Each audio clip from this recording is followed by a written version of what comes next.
Então tá. Maravilha.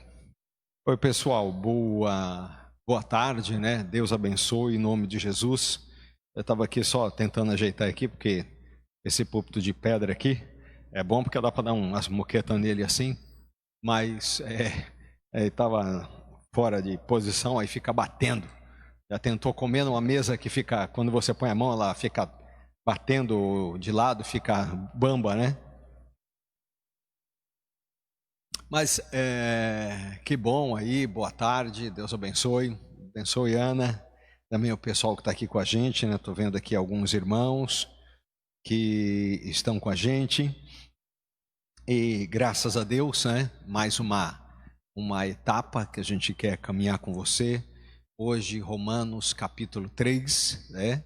E nós temos caminhado aí já algumas etapas, né, desse livro de Romanos, e nós estamos indo assim capítulo por capítulo, somente meia hora, né, 30 minutos, e aí então vamos dar sequência ao dia, sequência à vida, mas você pode estar com a gente por esses minutos somente para uma reflexão bastante significativa, tá bom? Então eu quero pedir que Deus possa nos abençoar nesse momento, que a graça do Senhor possa estar sobre a tua vida, possa estar sobre todo o teu povo, o povo de Deus, que o Senhor guarde, proteja, derrame da unção, do mover dele sobre tua vida, tá? Em nome de Jesus. Amém. Então, que Deus abençoe você. Nós vamos para Romanos capítulo 3. Nós estamos fazendo assim, nós vamos lendo e comentando e podendo ter um tempo de reflexão juntos. O Romanos 3 fala sobre a fidelidade de Deus. Então, que vantagem tem o judeu? Ou qual a utilidade da circuncisão? Muita, em todos os sentidos. Em primeiro lugar, porque as palavras de Deus foram confiadas aos judeus. E então, se alguns foram infiéis, a infidelidade deles anulará a fidelidade de Deus? De modo nenhum. Seja Deus verdadeiro e todo homem mentiroso, como está escrito, para que sejas justificado em tuas palavras e venças quando fores julgado. Mas se a nossa injustiça demonstra a justiça de Deus, o que diremos? Por acaso Deus é injusto por aplicar a sua ira? Estou usando critérios humanos. De modo nenhum. Do contrário, como Deus julgará o mundo? Mas se, para a glória de Deus, a sua verdade é ainda mais ressaltada por meio da minha mentira, porque ainda sou julgado como um pecador? E por que não dizemos, como alguns afirmam, com calúnia que dizemos, façamos o mal para que venha o bem? A condenação destes é merecida. Amém. Esses primeiros versículos falam de uma crise, né, enorme de credibilidade, de respeito, de agressão, de fuxico e de fofoca que o apóstolo Paulo enfrentava no seu ministério naquelas regiões. A ponto de que você vê que ele começa a falar em infidelidade, de que ele está sendo chamado de mentiroso, de que ele está sendo questionado seriamente na sua conduta, na sua integridade, mas de final ele diz que o que ele vai fazer, o que ele quer fazer é continuar servindo ao Senhor, andando de acordo com a palavra de Deus. Se nós pegarmos o capítulo 2, né, que na realidade é até uma complementação aqui, o capítulo 3, quando o apóstolo Paulo no primeiro versículo ele diz, então depois de ter falado a respeito da circuncisão, a respeito da lei, a respeito de ser judeu ou não, aí ele reflete, então não tem vantagem nenhuma ser judeu ou não ser, a circuncisão ou a incircuncisão não tem absolutamente nenhuma, ele usa aqui, nenhuma vantagem ou nenhuma utilidade. E aí então ele diz, não, em muitos sentidos. Por quê? Temos que dar uma recapitulada no capítulo 2, para quem não teve oportunidade de estar com a gente na semana passada. Um grande problema que atingia a época do apóstolo Paulo e da igreja, e que atinge ainda hoje, é a religiosidade.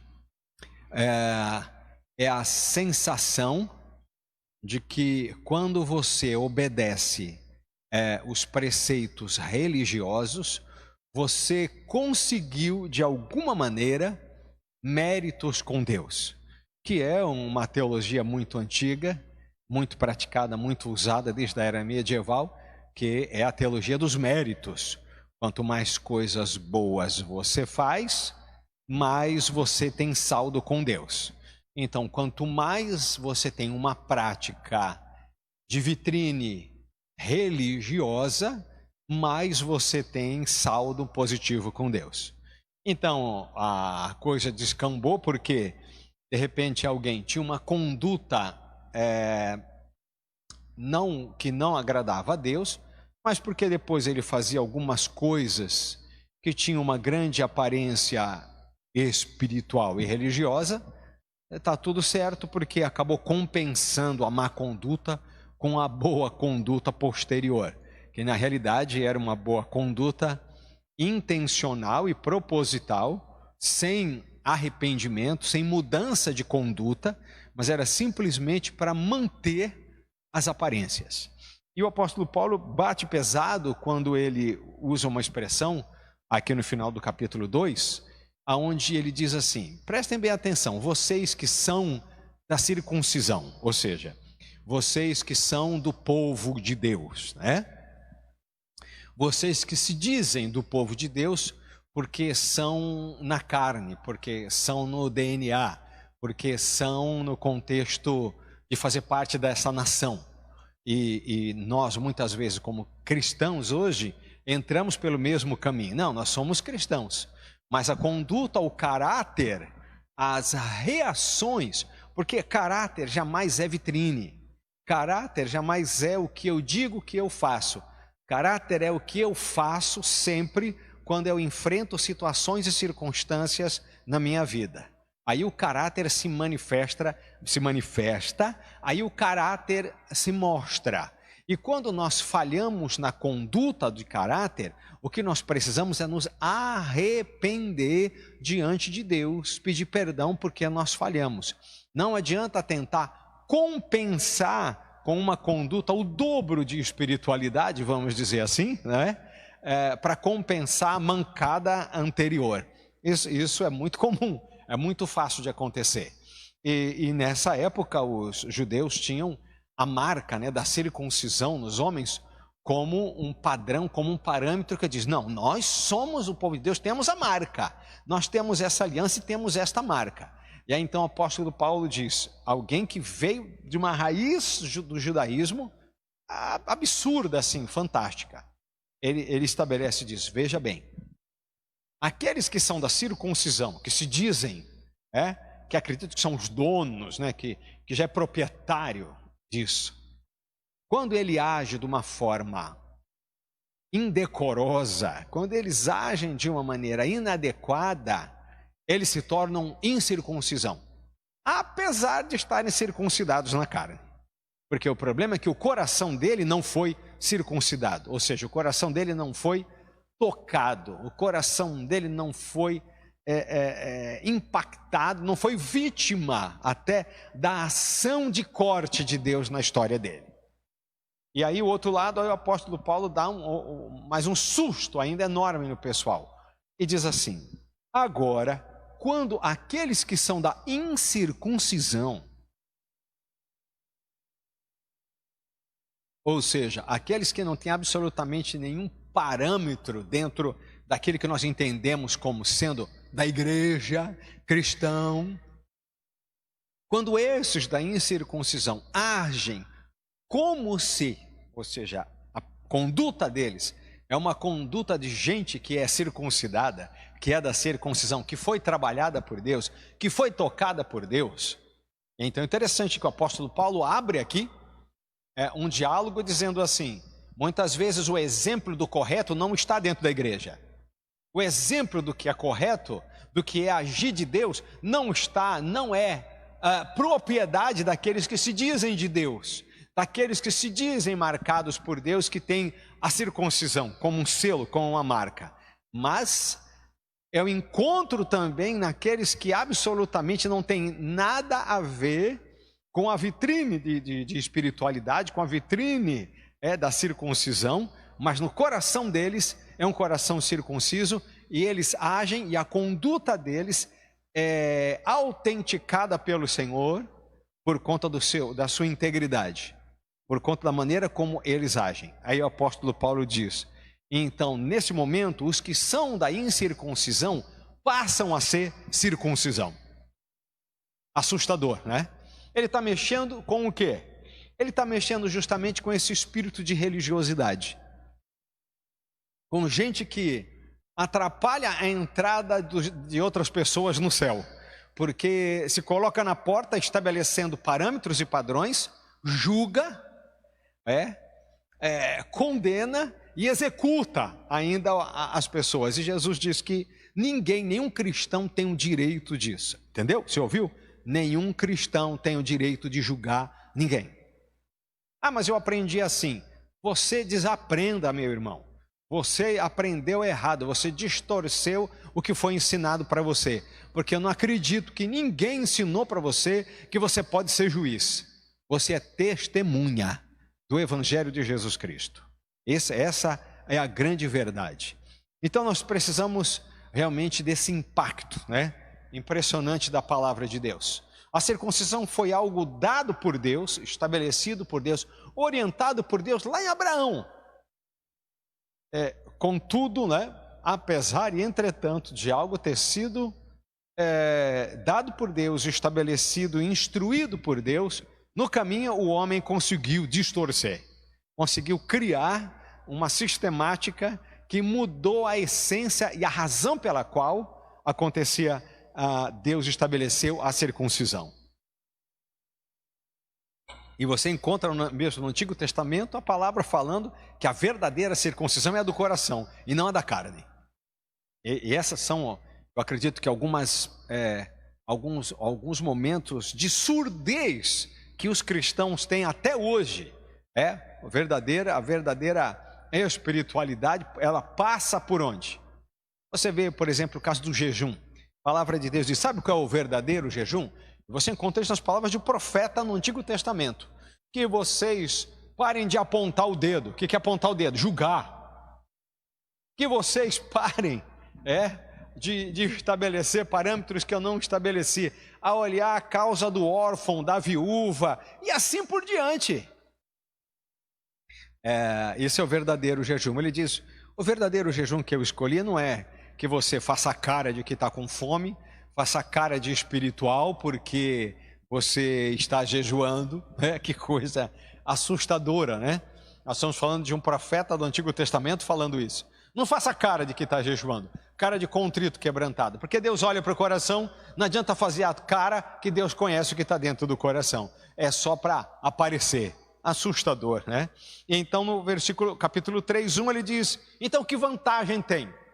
Qual é a vantagem de ser judeu? Qual é a vantagem da circuncisão? E ele continua dizendo: muita. E o próprio texto vai falar depois: judeu é aquele que é no coração. A circuncisão é aquela que é no coração e não na carne, e não simplesmente no contexto físico, no contexto da imagem, da vitrine que se pode passar para outras pessoas, e que no caminho às vezes ela acaba decepcionando de uma forma cruel. E ele continua: todos os homens estão debaixo do pecado. Puxa vida, meu pai, vamos ver aqui. E então, somos superiores a eles, ou seja, àqueles que no passado cometeram grandes deslizes, fizeram grandes bobagens? Claro que não somos superiores, de modo nenhum. Pois já demonstramos que tanto judeus como gregos estão todos debaixo do pecado. Como está escrito: não há justo, nenhum sequer. Se você encontrar um justo, sabe que você encontrou foi um mentiroso. Ou doido, pirado. Não existe. Pelo menos é o que a Bíblia diz. Não há quem entenda. Não há quem busque a Deus. Todos se desviaram. Juntos se tornaram inúteis. Não há quem faça o bem, nenhum sequer. Que coisa, hein? A garganta deles é um sepulcro aberto. Enganam com a língua. Debaixo dos seus lábios há veneno de serpente. A sua boca está cheia de maldição e amargura.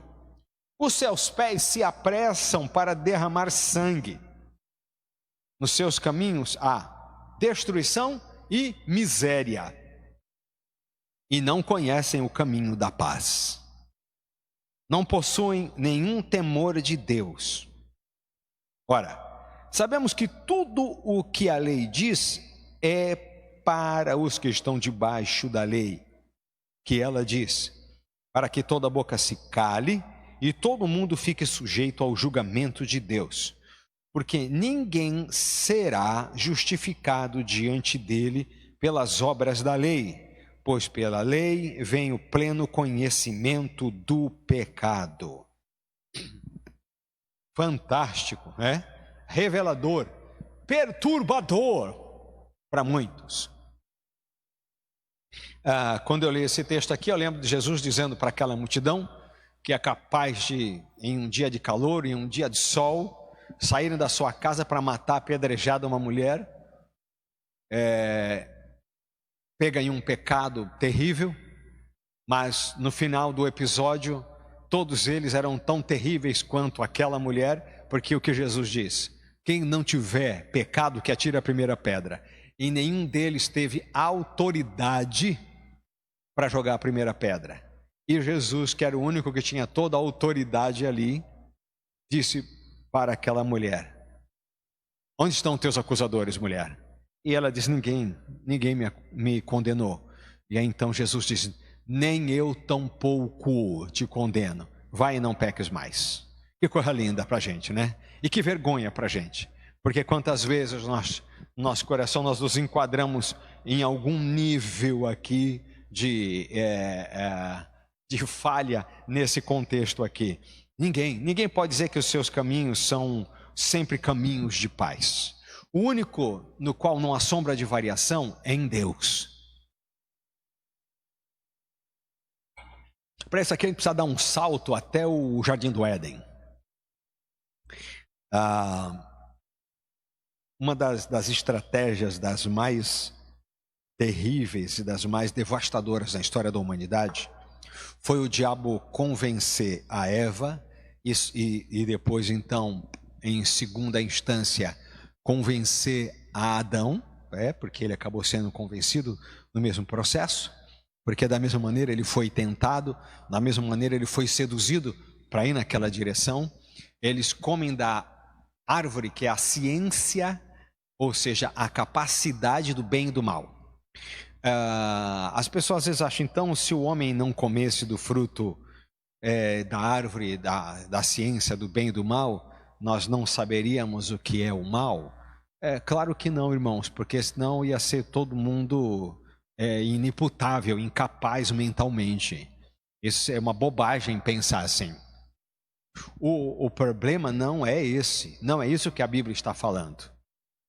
O problema, você vê que o ser humano, ele é capaz de ser bom e ser mal. E não me diga você que você não é assim, porque você está mentindo, que Deus tem misericórdia da sua alma. Porque você é bom e você é mal. Não tem ninguém que não seja bom e seja mal, que tenha a capacidade de agir de uma forma bastante equilibrada, como também de uma maneira totalmente desequilibrada. Você tem um dia que você reage a uma situação, a uma circunstância, de uma forma totalmente boa, de uma forma totalmente santa. E no outro dia você age de uma maneira totalmente desequilibrada, totalmente carnal. Nós somos assim. Essa é a nossa verdade. Nós oscilamos. A Bíblia diz que o coração do homem é desesperadamente corrupto. Ele não se refere a um ato de corrupção, de receber dinheiro por debaixo dos panos para alguma benesse ou coisa assim.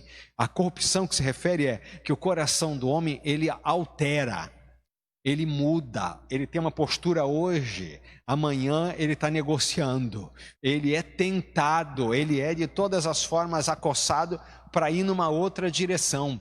E às vezes aquele que hoje diz e estabelece e mantém, no dia seguinte, por nada ele entrega tudo de mão beijada.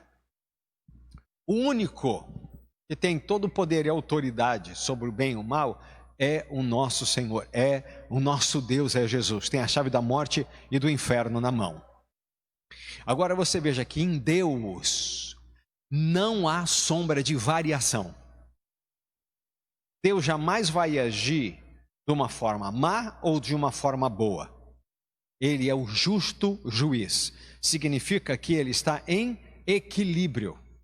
Mas pastor, e os humores de Deus? A ira de Deus.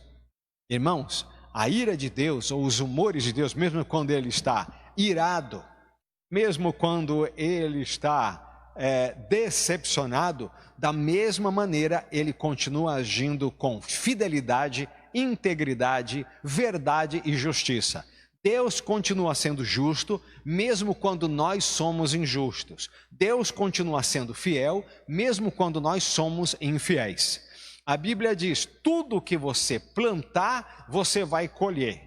Mesmo os homens mais queridos por Deus, os filhos de Deus mais queridos, colheram exatamente aquilo que eles plantaram. Em todas as eras você vai ver acontecer dessa maneira. Deus não tratou de forma diferente A, B ou C. Todos receberam da mesma maneira. Deus não muda, Deus não altera a sua trajetória, a sua conduta. Você não vai encontrar Deus um dia mal e no outro dia bom. Ele não vai mudar de humor com você. Você vai arcar com consequências por conta do seu pecado. O que acontece na sua trajetória é fruto, o que a Bíblia diz? De que se queixa o homem? Dos seus próprios pecados. Nós não temos como cristãos um ritual para aplacar a ira dos deuses. Todas as religiões, e você pode encontrar isso na antropologia, nas antropologias da vida, vão mostrar para você rituais onde determinadas culturas, tribos e povos têm rituais para aplacar a ira de um Deus, com D minúsculo, claro, que está irado e que quer uma oferenda, e às vezes até de crianças, de bebês, para aplacar sua sede de sangue, a sua ira. Coisa horrível, né, Ana? Deus nunca vai precisar ser aplacado por você, mas você pode adorar, fazer o nome de Deus conhecido, grande, isso nós podemos fazer, que o nome de Deus seja conhecido. Mas aplacar a ira de Deus, um Deus que precisa ter a sua ira aplacada com benesses humanas. Aí você leva o que para Deus? Um Deus que está irado, aí você leva uma galinha, meia dúzia de banana, um abacaxi, uma melancia e uma pera e mais R$50. Que Deus é esse que precisa ser aplacado com frutas, verduras, legumes e galináceos e um boi, e um bode, uma coruja e uma criança? Olha como é que a coisa sai do controle. É um Deus que é completamente disfuncional. Nós somos servos do único Deus que há. Só existe um Deus, e Ele criou todo o universo, todos os universos, criou a terra, o homem, tudo que nela há, e teve um filho que se chama Jesus Cristo, que é o Filho do Deus Altíssimo. Isso é coisa maravilhosa. Meus queridos, é para prestar muita atenção, né? E vem a sequência. Mas agora, a justiça de Deus se manifestou sem a lei, atestada pela lei e pelos profetas. Isto é, a justiça de Deus por meio da fé em Jesus Cristo para nós os que creem, pois não há distinção. Coisa maravilhosa. Porque todos pecaram e estão destituídos da glória de Deus. Aí o 24 vem, sendo justificados de graça, gratuitamente pela sua graça, por meio da redenção que há em Cristo Jesus. Nossa, aqui é maravilhoso. Aqui a gente precisa falar, né? Você imagina que o apóstolo Paulo, ele vem de uma cultura onde a única forma, a única chance que você teria de ser família de Deus era ter nascido judeu. A única maneira de você ter o privilégio na sua vida de chegar e ficar no templo era ter nascido judeu. E agora então os gentios, eles podiam se converter à religião do judaísmo e eles iam ficar aonde? Lá fora, justamente naquele pátio que Jesus disse aqui, a minha casa será a casa do meu pai, será chamada casa de oração para todos os povos. E era lá no pátio dos gentios que estavam vendendo as coisas para poder entrar para a oferta. Um gentio, se entrasse, se pisasse para dentro do templo, mesmo que ele tivesse sido passado por todos os rituais, a pena era a morte. Ele nunca teria a chance, o privilégio de entrar, a oportunidade de entrar dentro do templo do Senhor. Mas em Jesus, as portas foram abertas e nós temos acesso ao Santo dos Santos, ao Santo dos Santos. Como diz o louvor, né? Pelo novo e vivo caminho, ao Santo dos Santos. Louvado seja o nome do Senhor Jesus. Que coisa maravilhosa. Às vezes não nos damos conta do tesouro que nós recebemos de Jesus. E aí o apóstolo Paulo aqui, ele está escrevendo, né? A justiça de Deus veio por meio da fé. Não veio por toda a ritualística. A justiça de Deus nos foi dada, nós somos justificados gratuitamente. Ninguém fez nada para receber. Quando o rei Salomão, ele faz a inauguração do templo, ele sacrifica 2.000 bois, 2.000 animais. É uma quantidade imensa. Faz a conta do dinheiro. E aquilo foi em louvor, em agradecimento, em consagração ao templo, à casa do Senhor. A Bíblia diz que nós hoje somos o templo do Espírito Santo. Por quê? Esse templo aqui, para o Espírito Santo poder vir sobre esse templo aqui, foi o sangue de Jesus sobre a minha vida, sobre a sua vida, sobre a nossa vida. Nós somos remidos pelo sangue de Jesus, resgatados pelo sangue de Jesus, nascemos de novo em Cristo Jesus. A cruz de Cristo, o Jesus morrendo na cruz do Calvário, nos resgatou da maldição da lei e do pecado. Aleluia, né? Que coisa maravilhosa. Fomos justificados gratuitamente pela sua graça, por meio da redenção que há em Cristo Jesus, a quem Deus ofereceu como sacrifício propiciatório, por meio da fé, pelo seu sangue, para demonstração da sua justiça. Na sua paciência, Deus deixou de punir os pecados anteriormente cometidos, para demonstração da sua justiça no tempo presente, para que ele seja justo e também justificador daquele que tem fé em Jesus. Então, irmãos, todos aqueles que têm fé em Jesus são justificados de graça. São justificados de graça. São justificados gratuitamente.